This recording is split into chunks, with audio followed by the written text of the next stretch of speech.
Okay, hello. This is the problems for chapter 6, um, which is same thing as chapter 5, kinetics, but now we're going to be using normal and tangential coordinates. So, let us begin with question 1, which has, not this one, this diagram related to it. So let me bring this over to the side. We have question 1 right here. So let us read the problem statement. A 75 kilogram sled moves over the top of a circular hill. R equals 30 meters. So already we know this length OA is R. Or maybe not. We'll see. Sorry. The line AO makes a angle theta of 25 degrees with the downward vertical. The sled's speed is 14 meters per second and going down the hill. The coefficient of kinetic friction between the sled and the hill is 0.2 and use G equals 9.81. So for part A, draw the free body diagram and kinetic diagram at A. So if these are like questions on exam, by the way, draw the free body and draw the kinetic. These are free points. So you should always take advantage of these free points. I apologize. And as you can see, we can't make this x and y, right? And we're not explicitly given an I and j direction. So this is t and this is n. And these are, of course, positive. Well, that looks like an x. Positive. Now that looks like a t. Whatever. That's positive. Right? So let's go down here and draw our particle that's moving. So we have a force of friction, lowercase f. We have the normal force, and we have the weight. And it's at an angle of 25 degrees, which is, the 25 is here.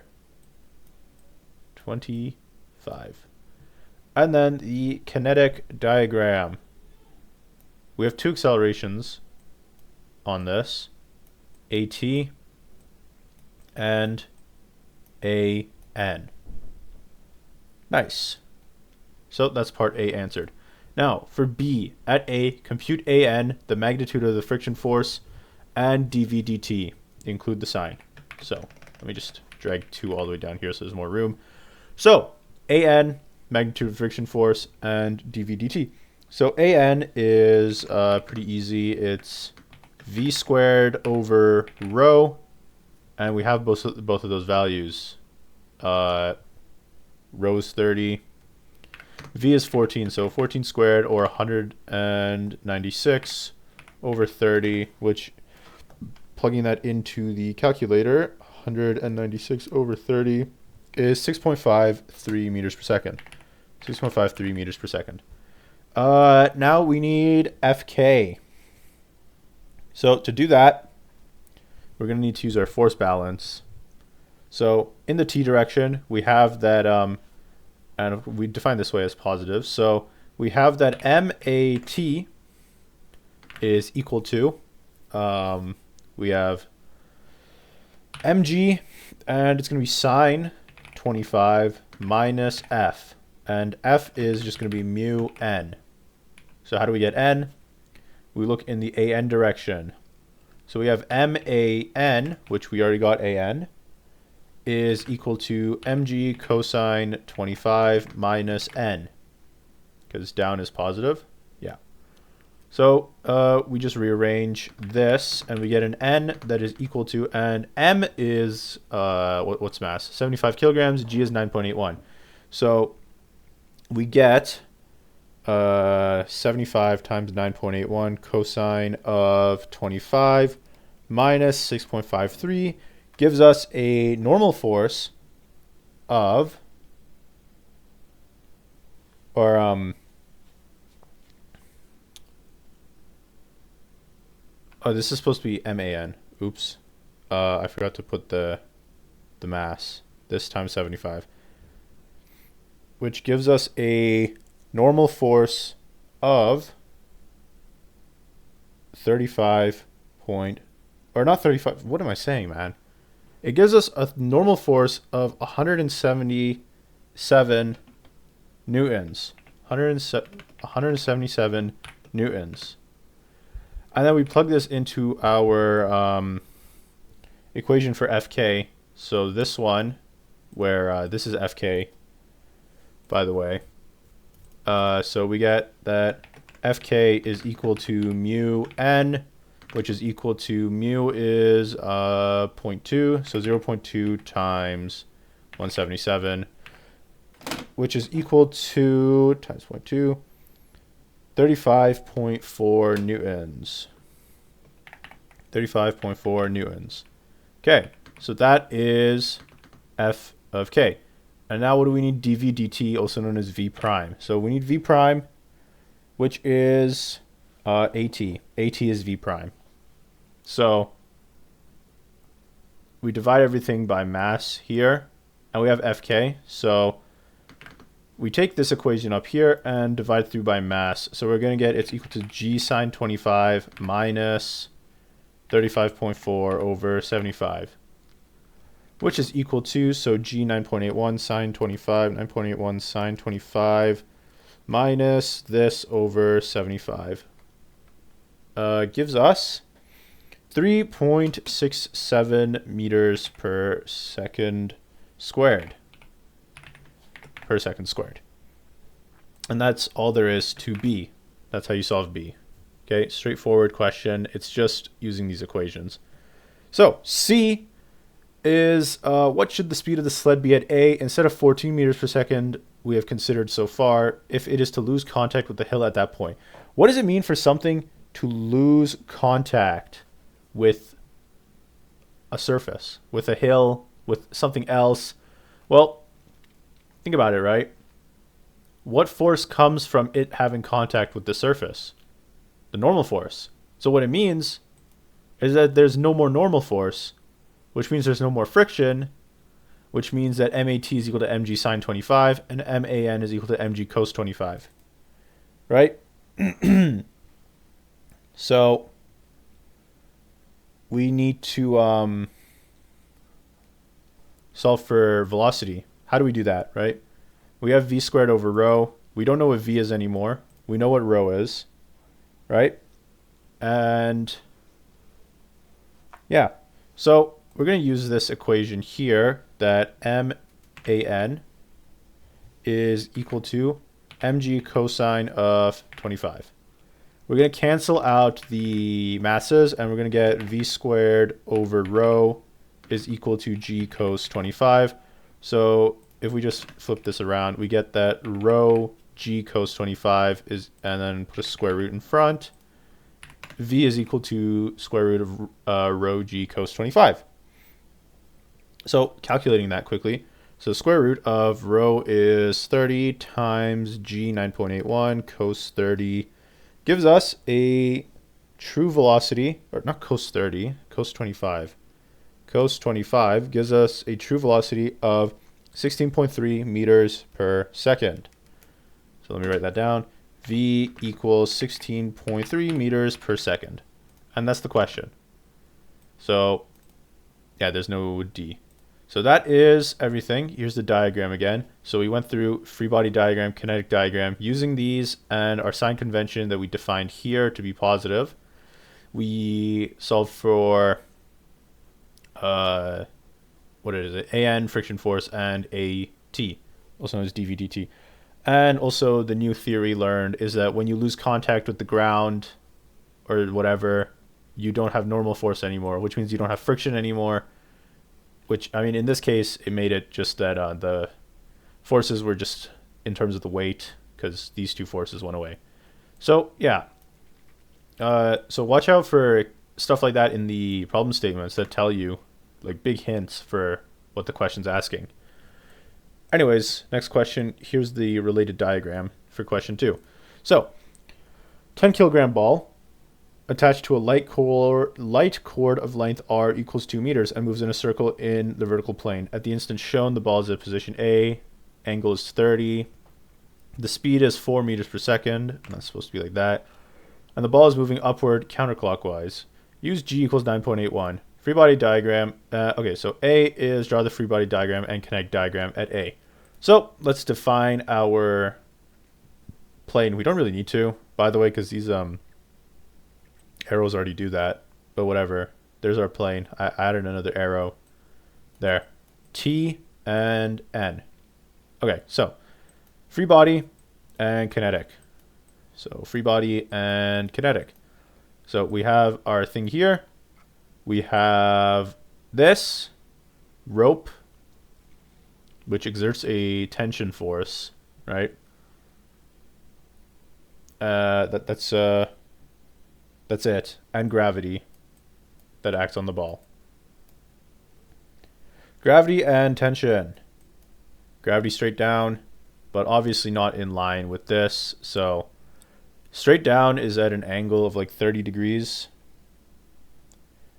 Anyways, kinetic, we have that, so it's going to be losing speed. Right? The speed here is 4 meters per second. We're going to have an AN that goes this way. AN. And we're going to have AT go this way. And the reason for that is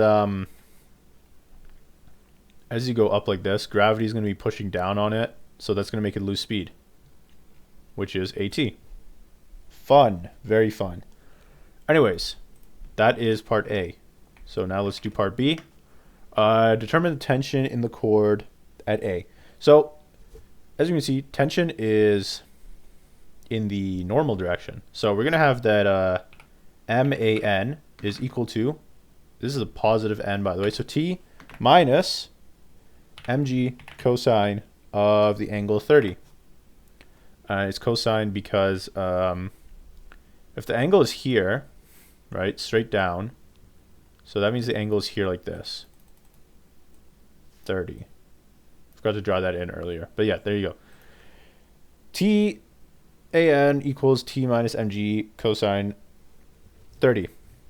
And we're solving for T, so we're going to have that M of an AN is V squared over rho plus G cosine 30 equals T, which is equal to, so we have a mass of, what's our mass? 10 kilograms. And then we have a V squared is 16 over rho of 2, so 8, plus 9.81 cosine 30, which gives us a tension force of 165 newtons, right? And that's all it is. So you're seeing for these questions, it's like really, really easy.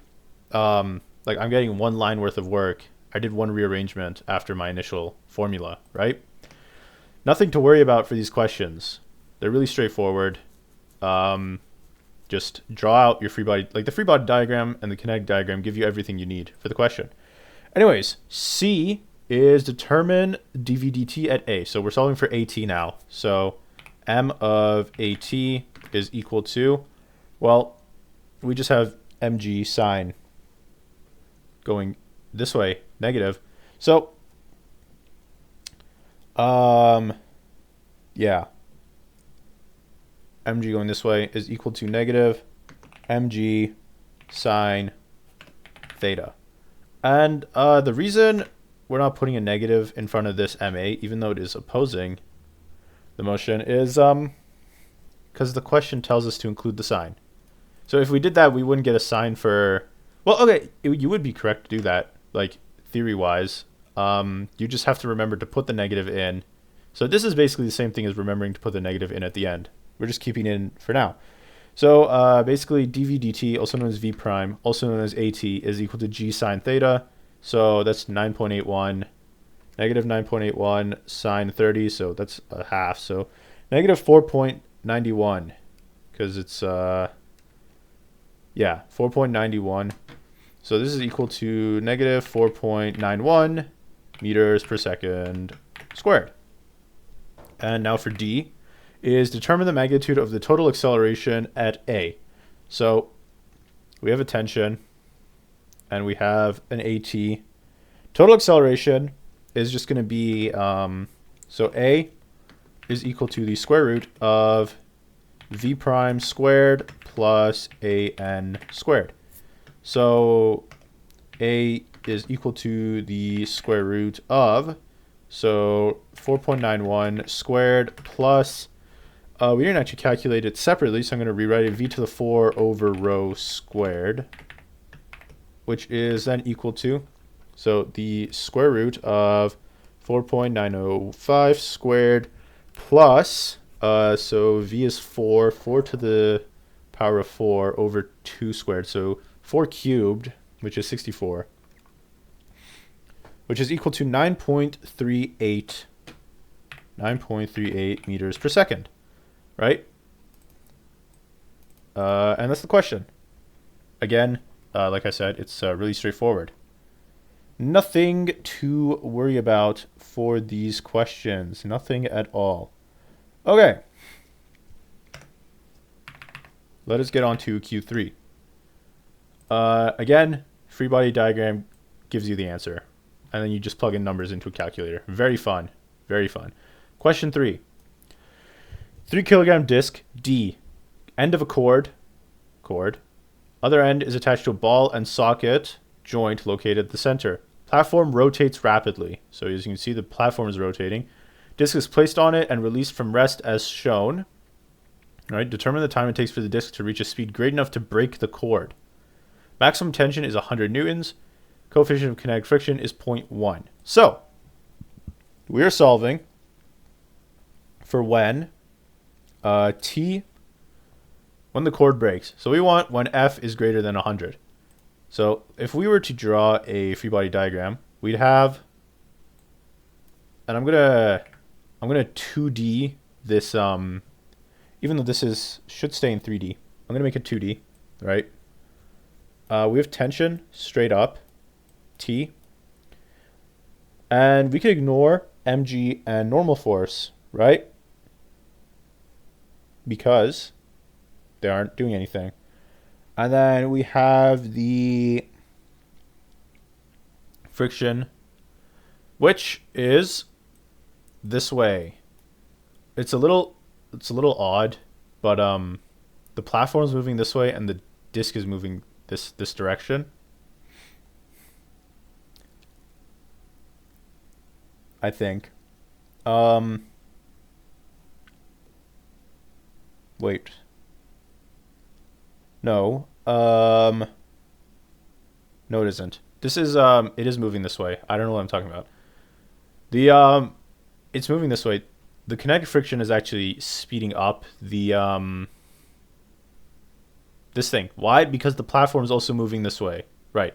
So since the platform is moving this way, that means that it's adding on its friction force in this direction. This is little f. We can ignore mg. We can ignore n. They don't matter. Anyways, F acts in the t direction, and then this is the n direction. So this is the n direction, and here is our t direction. Here's the free body. Anyways, yeah. This is our little friction F. And then mg and normal force, they don't matter, but just keep in mind, by the way, that since they're equal, n equals mg, right? So keep that in mind. I'll write that here as well. N equals mg. Always have that in mind. Okay, so problem solving. So in our direction of the normal, we have a normal acceleration because there's a radius of 1 meter. It says right there, radius of 1. So we have that t is equal to man. But an is v squared over rho, and rho is 1, so this is just mv squared. Oh, what is v squared? mv squared. If you halved this, you'd get kinetic energy. I don't know why that matters. Ignore that. Ignore I said anything. Anyways, the maximum tension is on 100. The mass is 3, and v squared is v squared. We're solving for v to break this. So it's the square root of 33.3 repeating to get v. So square root of 10 over 3 100 over 3. 100 over 3, which is 5.77 meters per second. So this gives us a V equals 5.77 meters per second. What else do we need? And the time. So for the time, we need to get AT. We have a velocity, right? But now we can't get time because the friction acts in the F direction, right? And time is going to be in the tangential coordinates. Like the movement is in the tangential. It doesn't move at all in normal. Like this is just purely tangential movement. So we can do constant acceleration kinematics in tangential directions. So we need to solve for AT. So friction F is equal to MAT, which we can call friction is mu n, and n is mg. So we get rid of the m's, and we get that AT is equal to mu g, which is equal to, so 0.1 times 9.81, so 0.981 meters per second squared. That's our acceleration. And then now, so it is released from rest, so V naught 0. We have a final velocity, and we have an acceleration, which means we just use our equation that final velocity is equal to V naught plus AT. And we're solving for time, so it's just going to be V over A equals T. So this is 5.77 over 0.981, which gives us a time of 5.89 seconds. 5.89 seconds. And that's the question. So as you can see, we're still using kinematics. This is a very important tool still, even in kinetics. We'll stop using kinematics when we get to energy, right? Because that's like a completely new method of solving these questions. And then you'll find that like any analysis you can do, I'm getting ahead of myself, but like any analysis you can do, given the right info, you can do either a kinematics approach, like kinematics approach, or an energy approach. But that is for the future. Where did my questions go? Oh, there they are. Oh, shoot. I zoomed in too much. Here. This one, move. Okay. As the skateboarder negotiates the surface shown. What? Okay, that doesn't matter. His mass centers at speed theta equals 0 plus.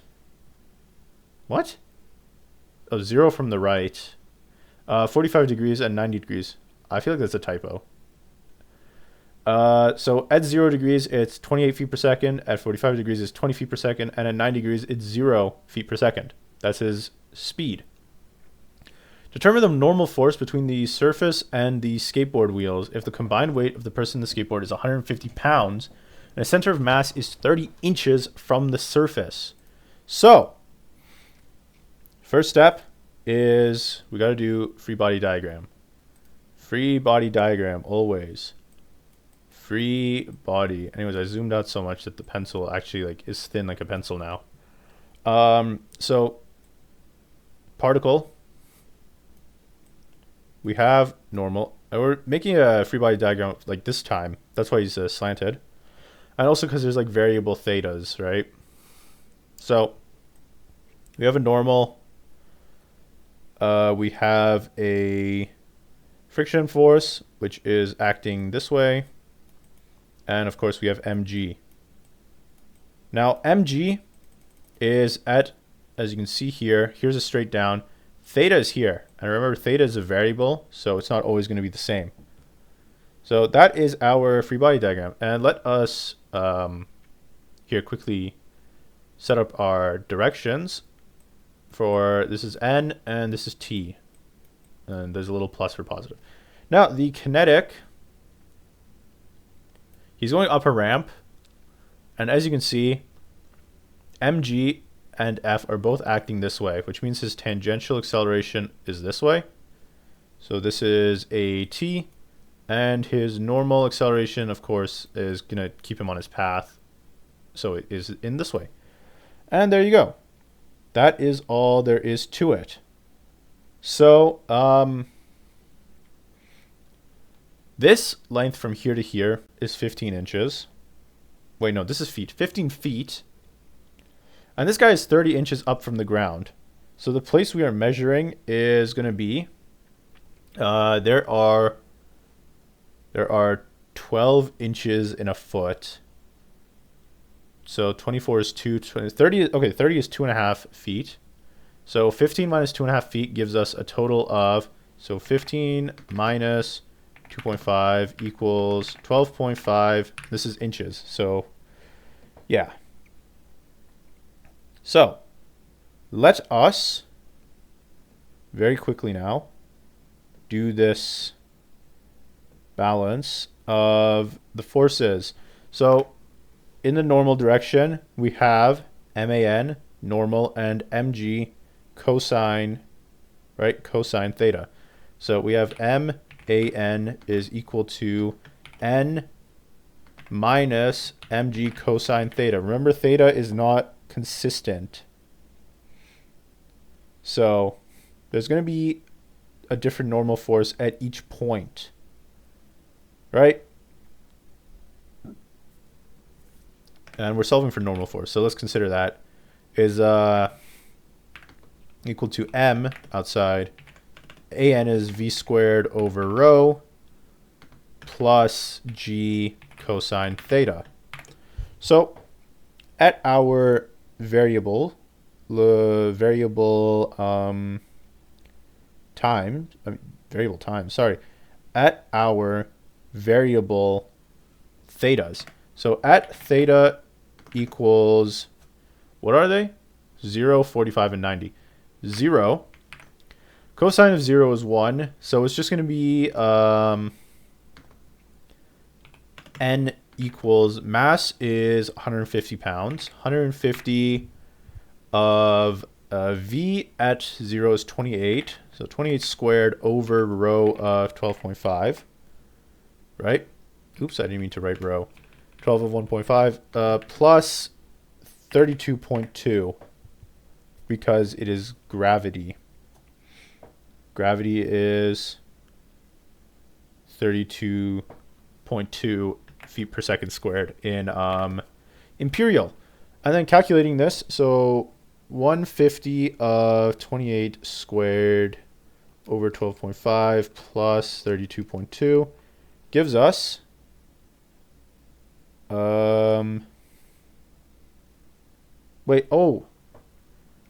sorry. 150 is his weight. That's his weight, not mass. So, okay, this is not M. This is mg. So I can actually, I need to calculate quickly here.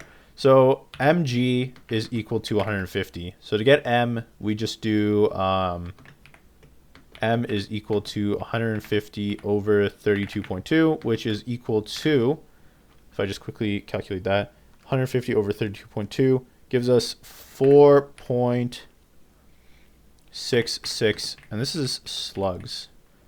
You know, slugs seem like such a small number. Like 150 pounds is what? Like roughly almost 300 kilograms or something like that. I don't remember the conversion. It's like basically times 2 though. So like if you were to divide 300 by 9.81, right? I don't know why I'm going on this tangent, but I'm just like, that's like 31, or wait, I don't know what I'm talking about. That's pounds to kilograms, not pounds to newtons. So I don't know what I'm saying. Either wrong conversion in mind. Anyways, yeah, so 4.66 slugs. So this 150 should be 4.66, which will then actually give us the correct calculation.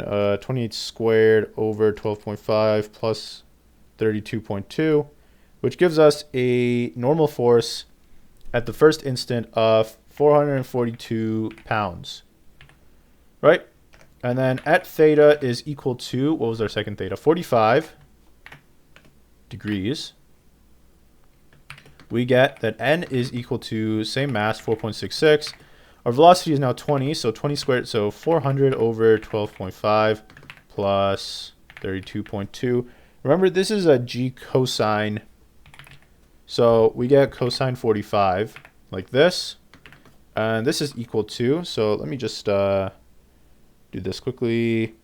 400 over 12.5 plus 32.2 cosine 45 gives us a value of 255 pounds.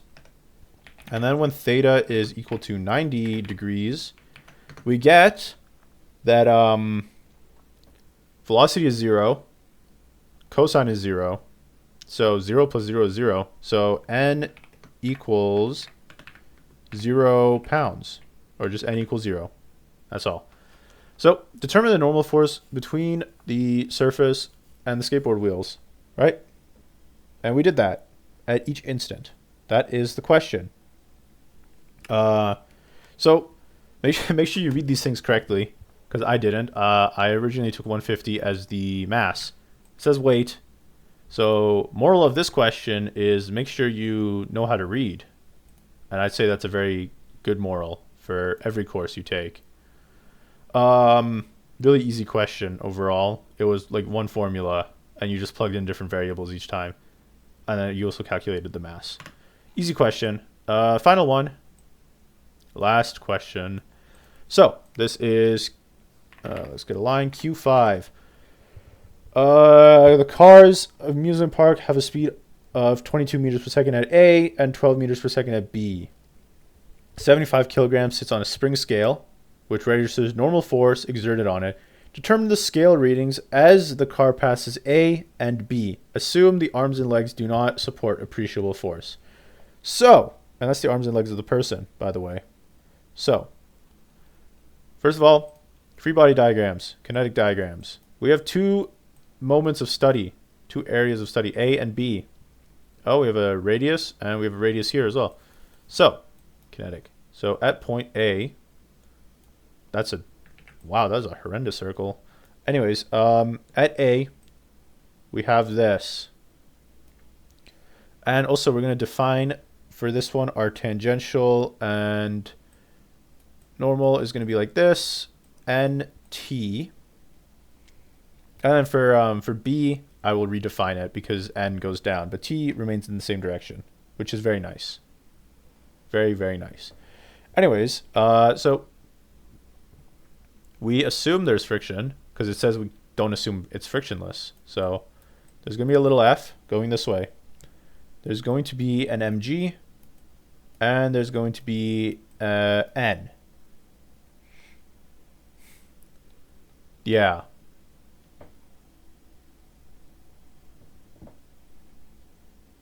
Anyways, let's look at our kinetic diagram now. We have AT going this way, right? Because we have no forces that are speeding it up. So AT going this way and AN going up. It's not a lot of AN though. Anyways,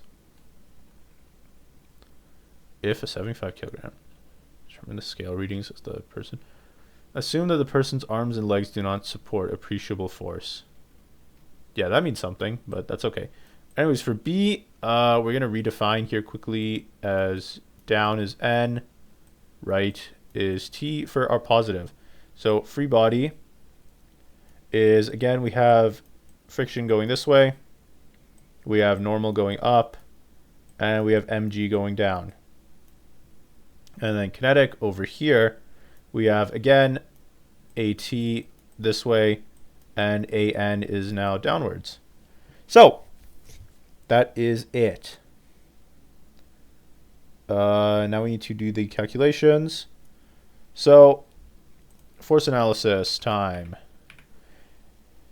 In the N direction, for A, we have that M of AN in the normal direction is just equal to the sum of the forces, like all the forces in the normal. So N minus mg, N minus mg. And then MAT is equal to F. You could call it negative F if you wanted. Anyways, we do the same thing for B. This is for A. This is for B. We get MAN is equal to N minus MG. Or sorry, in this case it's MG minus N because we flipped our sign convention. And then MAT equals F as always. So we can solve for the normal force of A by just rearranging this formula. I'm going to call this NA specifically. So we're going to go down here and we're going to get that M of V squared over rho plus mg is equal to NA. And if we plug in, so the mass of the cart is 75 kilograms. And the speed at A is 22 meters per second. So we're going to get that 75, which is, yeah, and then G is 9.81. Plus, I guess I did this in the wrong order, but whatever. So 20 squared, 400 over a row of 40. So this is just 10 plus 10. Yeah, 400 over, or no, it's 22. Oops. 22 squared over 40, which gives us a mass of 1643, not a mass, a force of 1643 newtons. Okay. And, well, I mean, that's it. That's what it reads at A, because it reads the normal force. So now we just solve for the normal force at B, which is NB is equal to, well, we have this equation, M of G minus V squared over rho, right? So that's equal to, again, M is 75, G is 9.81 minus V squared 12 squared, so 144 over 20, which gives us a normal force reading of 196 newtons. Hooray! As you can see, we didn't need tangential coordinates at all for this question. Yeah, this was basically just chapter 5 questions again. But that's okay. That is okay. I hope you learned something. Thank you for watching. Bye.